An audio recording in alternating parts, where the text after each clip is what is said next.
छोटे छोटे अंगूरी बा पहुँचे न राजा जी हो, पानी बीचे बानी कुलात जी।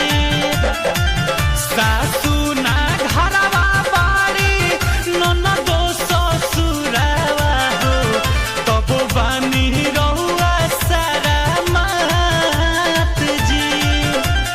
लावा ना छोड़े जवानी रहुआ दूरे से काहे अतना औ जात बानी जी, औ जात बानी जी।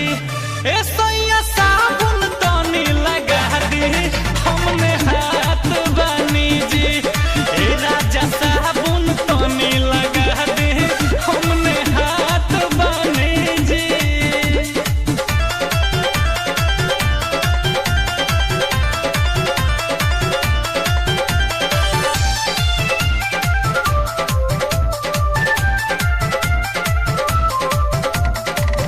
राजभोगी